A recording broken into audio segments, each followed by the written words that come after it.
Hi everyone, welcome back to a online solution. कैसे हो मेरे प्यारे लवली स्टूडेंट। तो आई थिंक आप लोग बेस्ट होंगे। तो हम लोग इस वीडियो में करने वाले क्या है, जो बिहार बोर्ड ने जो मॉडल पेपर लॉन्च किया है, तो हम लोग इसका करने वाले क्वेश्चन का सॉल्यूशन करने वाले हैं। पूरा 100 सवाल का करेंगे यहाँ पे सॉल्यूशन, जो कि बहुत आसानी तरीके से करने वाले, बड़ा अच्छा लगेगा। पूरी वीडियो ध्यान से देखिएगा।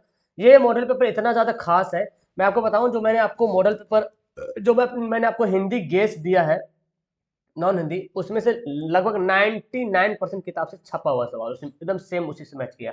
इंशाल्लाह उम्मीद करता हूँ कि मैट्रिक एग्जाम में भी आपको इससे बहुत ज़्यादा सवाल देखने को मिलेगा। तो आप लोग उस गेस को ध्यानपूर्वक पढ़ लीजिएगा। गेस लेने का क्या ट्रिक है वो अब मैं आपको लास्ट में बताऊंगा, ठीक है ना। चलिए पहले सवाल को कर लेते हैं। आई थिंक आपने बनाया होगा, बड़ा आसान सवाल था, कुछ भारी सवाल नहीं दिया हुआ था एग्जाम में। उम्मीद करेंगे इसी प्रकार सवाल है। देखिए सवाल पहला है, ईदगाह शीर्षक कहानी में किसने कहा था तुम डरना नहीं अम्मा, मैं सबसे पहले आऊंगा। आप बिल्कुल पता है हामिद ने बोला था ऐसा। पुत्र की मृत्यु के बाद बालगन भगत ने क्या किया, तो और ज्यादा गाने लगे थे ना, गा रहे थे। आज नेनू मथ रही थी तुम्हारी याद आई, किसने कहा, भाभी ने, दीदी ने, चाची ने, लेखक की माँ ने। तो लेखक की माँ ने बोला था कि आज नेनू मथ रही। नेनू मतलब वो माथा होता ना, माथा, माथा पेशानी बोलते हैं। इसी बीच मेरी नानी की मौसी मुझे देखने आई, यह पंक्ति किसने है। तो बेढप बनारसी पढ़ेंगे चिकित्सा का चक्कर, उसमें आपको देखने को मिलेगा बीमार पड़ जाता है, तो वो सब कहानी उसमें जो है देखने को मिलता है। दंत चिकित्सक ने लेखक बेढप बनारसी की प्रति दांत तोड़ने की फीस कितनी थी, 3 रुपया था, है ना। ईदगाह ईदगाह के पास किन वृक्षों की छाया है, तो ईदगाह के पास जो है कौन सी वृक्ष था, इमली की वृक्ष, ठीक है। बालगुन भगत अपने खेत की पैदावार भेंट रूप में कहाँ देते थे, तो कबीर दास को बहुत ज्यादा वो मानते थे, साहब मानते थे उसको, तो है ना। तो साहब को जो है भेंट देते, मतलब जाके साहब के दरबार में देते थे, और साहब जो फिर उसको देते थे प्रसाद रूप में, वही जो है फिर वो ले चलाते थे घर। फणीश्वर नाथ रेणु की रचना कौन है, देखिए आपको किताब में दिया हुआ है। फणीश्वर नाथ जो रेणु है वो ठेस कहानी के राइटर है, लेकिन ठेस यहाँ पे कहीं पे दिख नहीं रहा, तो फिर यहाँ पे ऑप्शन ही गलत है यहाँ पे, ठीक है ना। यहाँ पे ऑप्शन गलत है, ऑप्शन नंबर 2 है ही नहीं, यहाँ पे क्या होगा। नेक्स्ट बढ़ते हैं, विक्रमशिला विश्वविद्यालय का अभिवार्य किस शताब्दी में हुआ था, तो ये होगा 8वीं शताब्दी में। ओके, फास्ट चलते हैं। अशोक का शस्त्रयाग शीर्षक पाठ विद्या की गद की कौन सी विद्या है, तो अशोक का शस्त्रयाग क्या है, एकांकी है। हौसले की उड़ान शीर्षक पाठ किससे हमारा परिचय कराती, तो बेटियों के संघर्ष और उनके हौसले से, है ना। जिसमें बेटियों के बारे में बताया गया, बिहार की बेटियों में कि वो ये करना चाहती है, डॉक्टर बनना चाहती है, अध्यापक बनना चाहती है ना। नेक्स्ट है, हुंडरू जलप्रपात का पानी किस तरह चक्कर काटता है, बहुत ही आसान दिया है भाई साहब, सिंपल, सांप की तरह। भैंस से दूध लेना है या कशीदाकारी करवानी है, किसने कहा, ये मालिक ने कहा था ना, भैंस मालिक, ऑप्शन नंबर बी। नेक्स्ट है, जननायक कर्पूर ठाकुर जब लिफ्ट पे चढ़ने लगे थे तो उसके ऊपर लिखा था ओनली फॉर ऑफिसर्स, तो वो कहाँ थे, न्यायालय में या कारीगर में या चिकित्सालय में या सचिवालय में। आपको पता है सचिवालय में, यहाँ पे आंसर ऑप्शन नंबर सी होगा। ठेस कहानी शीर्षक पाठ में पंचानन चौधरी किस टोले के थे, तो पंचानन चौधरी जो थे वो ब्राह्मणी टोले से थे। 4 साल युद्ध के बाद भी कौन जीता नहीं जा सका, और वो है कलिंग, है ना। ईर्ष्या का संबंध किससे है, प्रतिद्वंदता से, कंपटीशन से, है ना। आगे बढ़ते हैं, ईर्ष्या तो न गई मेरे मन से शीर्षक पाठ में किसी व्यक्ति के पतन का क्या कारण है, कारण क्या है, तो पतन का, कोई व्यक्ति अगर हार रहा है तो मतलब सद्गुणों का ह्रास, उसमें सही गुण नहीं होगा, इसलिए वो पतन हो रहा है। दीदी की डायरी शीर्षक पाठ में 3 जनवरी 97 का दिन कौन सा था, दिन था, तो पिकनिक वाला दिन था। यथा नियुक्तिस्मी तथा कोरिमी, ये पता नहीं क्या लिखा हुआ है, लेकिन ये सेंटेंस जो है दीनबंधु निराला वाला चैप्टर में लिखा हुआ है। ओके, बेटे के क्रियाक्रम करने के बाद बालगंज भगत अपने पतहू को कहाँ भेज दिया, मायके, अपने उसके भाई के साथ। ठेस शीर्षक पाठ में किस दिन चिक की पहली पांति में 7 तारे जगमगा उठे थे, दूसरे दिन, है ना। संजू स्वभाव से कैसी थी, संजू थी हसमुख। ओके, नेक्स्ट पढ़ते जी। आगे बोलते हैं, सूर्यकांत त्रिपाठी निराला के व्यक्तित्व और जीवन के अनछुए पहलुओं का उद्घाटन किस पाठ में किया गया है, तो सूर्यकांत त्रिपाठी निराला, तो भाई साहब दीनबंधु निराला में किया गया है, क्लियर है। बाल गोविंद भगत शीर्षक पाठ साहित्य की कौन सी विधा है, तो बाल गोविंद भगत जो है रेखा चित्र है ना जी, रेखा चित्र। ओके, अशोक का शस्त्र त्याग शीर्षक पाठ में किसके महत्व पर प्रकाश डाला, तो अहिंसा का महत्व, है ना। सही संतुलित जीवन के प्रति एक दृष्टिकोण विकसित करने की सीख किस पाठ से मिलती है, तो ईर्ष्या तो न गई मेरे मन में बहुत कुछ बातें बताई गई जिससे हमको जिंदगी कैसे जीना चाहिए, हमको किसी एक से जलन करना चाहिए कि नहीं करना चाहिए, है ना। हमको कैसे मतलब आपस में प्यार मोहब्बत से मतलब एक रिलेशन से रहना चाहिए, ठीक है ना। आगे बढ़ते हैं। खेमा शीर्षक पाठ में होटल के पास क्लिनिक होने के बाद सुबह शाम क्या बिकती थी। तो आपको पता है खेमा जो है कि काम करने जाता था कसारा का होटल में, तो सामने था एक क्लिनिक था। तो भाई साहब जब होटल के सामने कोई दुकान हो तो मतलब होटल की तो चलती ही रहेगी। होटल चाय वाला था तो चाय बिकेगा, है कि नहीं। हिंदी में स्वर वर्ण कितने होते हैं, 11 होते हैं जी। आगे बढ़ते हैं। खा का ख ग घ कंठ से हो जाएगा। रा कौन सा व्यंजन है, अंतस्थ व्यंजन। क्या है, अंतस्थ व्यंजन। या रा लावा सा सब है। एक कैक का संधि विच्छेद क्या होगा, एक जोड़ एक, एक कैक हो जाएगा। हरि शब्द कौन सा संज्ञा है, हरि हरि, हरि कोई नाम है जी। और जब कोई नाम होता है तो उसको बोलते हैं क्या, व्यक्तिवाचक संज्ञा। दया कौन सा लिंग है, दया, मेरी दया, उसकी दया, है ना, स्त्रीलिंग। हाँ ऐसे दया लड़की का नाम भी होता है, लड़की। और दया जो स्त्रीलिंग भी है, उस मैंने उसकी दया देखी, उसने बहुत दया की है, ठीक है जी। शब्दों में तत्सम शब्द कौन होगा, तत्सम तो खैर पढ़ के पता कर लीजिएगा। भाप, पगड़ी, कीमत, ओष्ठ। ओष्ठ मतलब लब, होठ।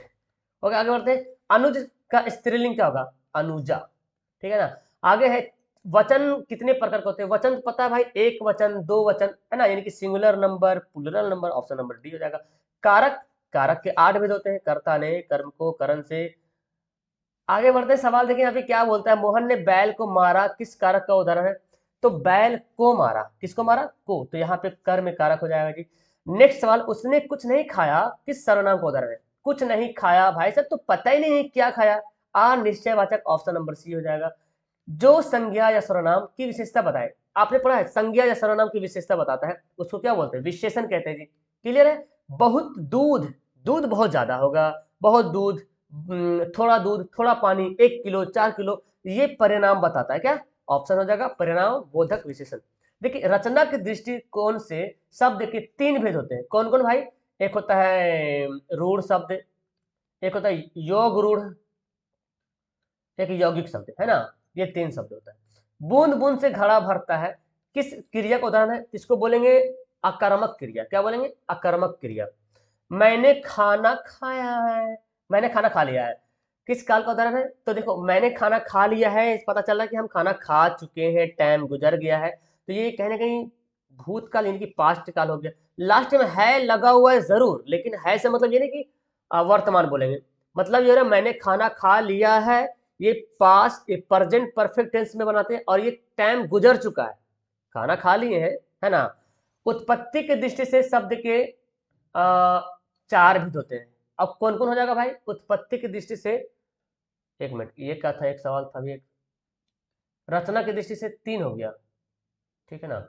और उत्पत्ति की दृष्टि से शब्द, ठीक, तो वाक्य शब्द के 4, ये जो बड़ा कंफ्यूजन कर रहा है। उत्पत्ति व्युत्पत्ति एक होता है यार, मैं उसको दिखाऊंगा, क्लियर करूंगा। यहाँ पे रचना की दृष्टि से तो कंफर्म है, एक मिनट, रचना की दृष्टि से क्रिया के कितने भेद होते हैं। ओ माय गॉड, एक मिनट, सॉरी डियर, मैंने यहाँ पे गलती पढ़ दिया। क्रिया के 3 भेद होते हैं, लेकिन क्रिया का बताया मैंने, भूल गया। वर्तमान, है ना, नहीं नहीं ये कौन क्रिया हो जाएगा, क्रिया मतलब टेंस, हाँ वही वर्तमान काल, भूतकाल, भविष्य काल, वही क्रिया है। या तो क्रिया सकर्मक, क्रिया कर्मक, रचना की दृष्टि से लेकिन 3 होना चाहिए। क्रिया है ना, वर्ब है, ये तो बड़ा कंफ्यूजन हो रहा है मेरे को, थोड़ा सा मेरे को टाइम दे। और मैं यहाँ पे रचना की दृष्टि से क्रिया के कितने भेद होते हैं तो मैं आपको बताता हूँ, थोड़ा सा वेट करें, मैं कंफर्म हो लेता हूँ यार यहाँ पे। अच्छा, वाक्य है, क्रिया है, रचना की दृष्टि से क्रिया के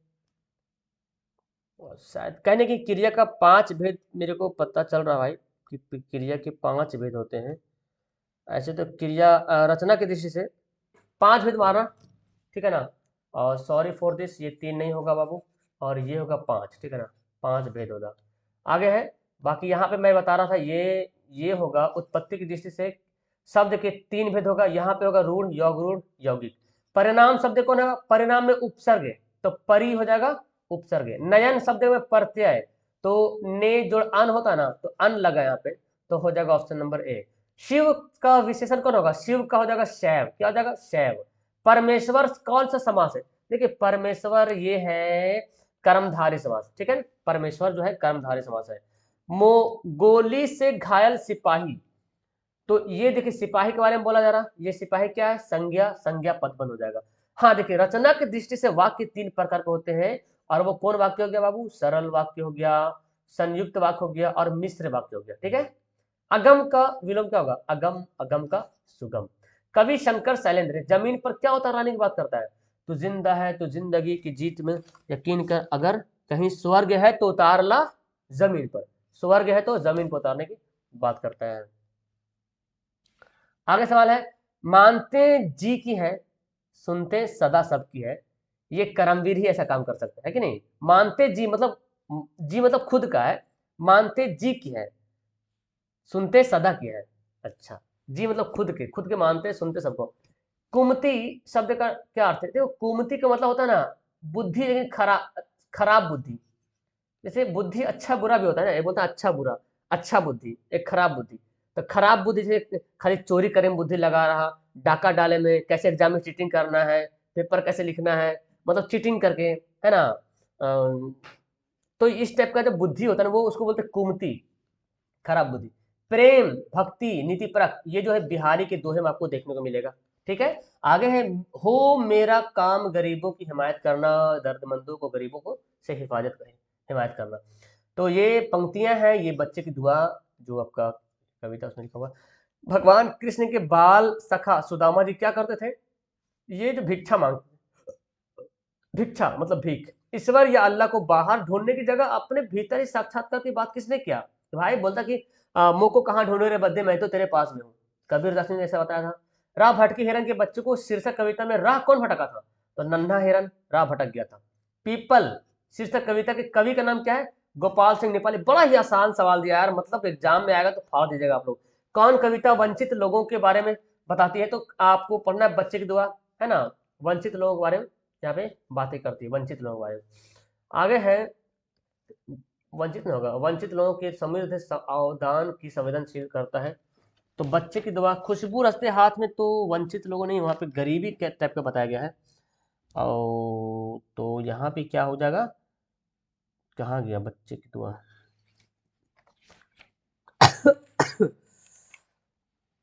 हाँ ठीक है, ऑप्शन नंबर डी हमारा सही है। आगे है, राह भटके, राह भटके हिरन के बच्चे को शीर्षक कविता के अनुवाद किसने किया था, ये चैप्टर आपको पढ़ना है, राजेंद्र प्रसाद मिश्र ने इसका अनुवाद किया था। झांसी की रानी शीर्षक कविता किससे हमारा ओजपूर्ण साक्षात्कार करवाती है। झांसी की रानी जो है ना, जीवन वीरत्व संघर्ष और विद्रोह, मतलब जीवन में संघर्ष के बारे में बहुत ज्यादा मोटिवेशन मिलता है झांसी की रानी पढ़ने के बाद। लक्ष्मी जी का दुर्ग थी वह स्वयं वीरता की अवतार, ये किसने बताया था, ये जो पंक्ति है झांसी की रानी है। खुशबू रचते हाथ कैसी परिस्थितियों में रह रहे हैं, तो वो बहुत दयनीय परिस्थिति में, दयनीय मतलब गरीबी हालत में रह रहे हैं।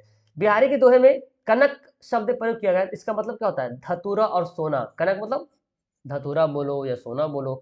सुदामा चरित्र है, कवि शीर्षक कविता में पत्नी द्वारा दी हुई चावल की पोटली को सुदामा जी कहाँ छुपा लिए रखते थे, कांख में। आगे बढ़ते हैं, वीरानी मतलब क्या होता है, वीरानी मतलब होता है न, समाप्त, बोलते हैं ना वीरान हो गया, है ना, बर्बाद हो गया, समाप्त, उसी से बना है। झांसी की रानी शीर्षक कविता में वीर शिवाजी की कहानियां किससे जबानी याद थी, लक्ष्मी बाई। आगे कवि मोहम्मद इकबाल की कविता कौन है, तो बच्चे की दुआ। कर्म में चिलचिलाती धूप को चांदनी बना देती है कि नहीं, चिलचिलाती धूप को भी चांदनी बना देती, क्या बात है, अच्छी बात है यार। बच्चे अल्लाह से किस चीज से अपने को बचाने की दुआ करते हैं, तो बुराई से बचने की दुआ करते हैं। बिहारी किस काल के कवि है, बिहारी जो है रीति काल के कवि है, ओके।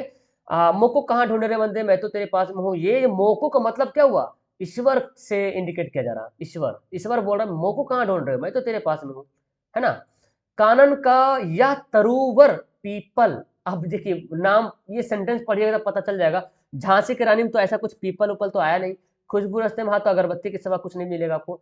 कबीरदास में तो कुछ अलग ही है, पीपल यहाँ पे। आगे है, राह भटके हिरन के बच्चे को शीर्षक कविता में तारे कहाँ भरे हुए, तो तारा कहाँ मिलेगा बताओ, आकाश में, सिंपल सी बात है। दोनों आंखों में आंसू भरकर कौन सुदामा जी के कुशल क्षेम पूछ रहे थे, तो श्री कृष्ण।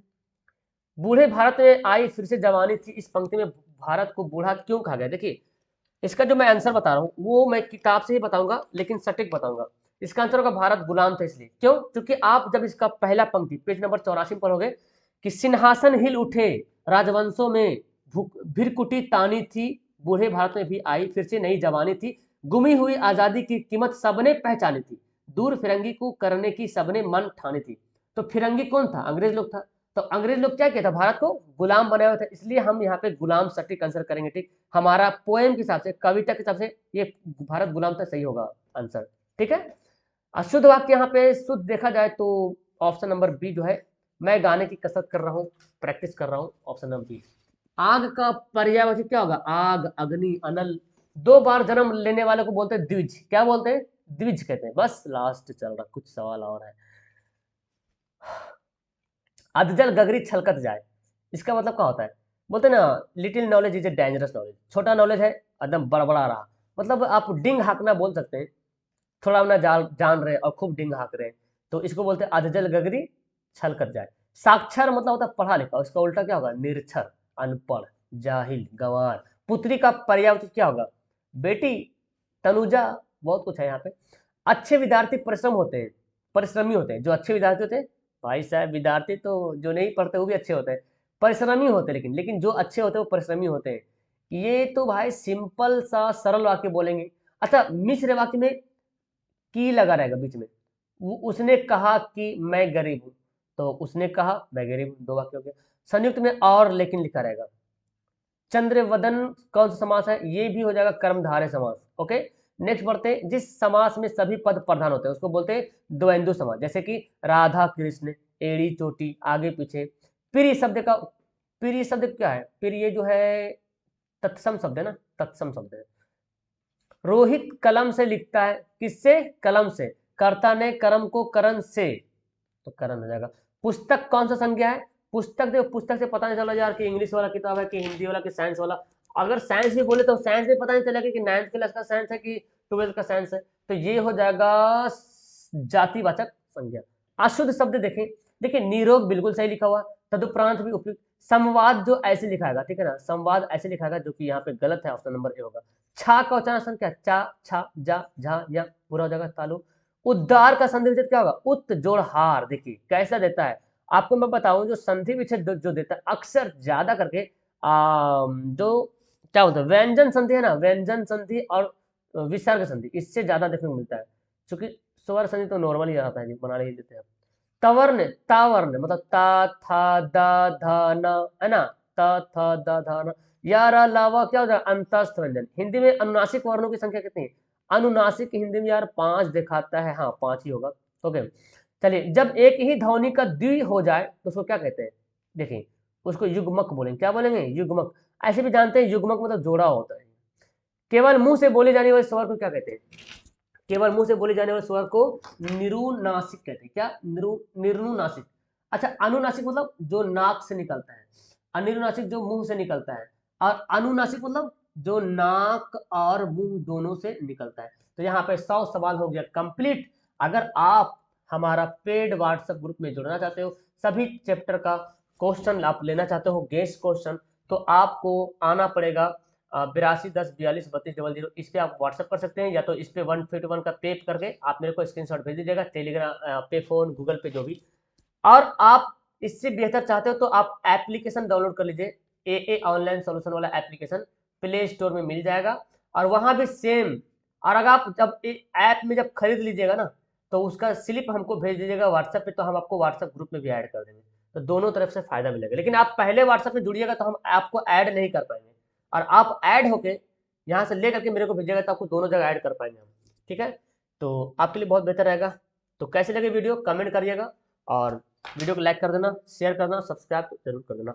मिलते हैं किसी नेक्स्ट वीडियो में। डोंट वरी, हिंदी उर्दू का तो मॉडल पेपर नहीं लॉन्च किया बिहार बोर्ड ने, अभी तक तो नहीं देखा हूँ। अगर आएगा तो बताएंगे, नहीं तो फिर टेंशन ना लीजिए। ए ऑनलाइन सोल्यूशन जिंदाबाद। Okay, bye.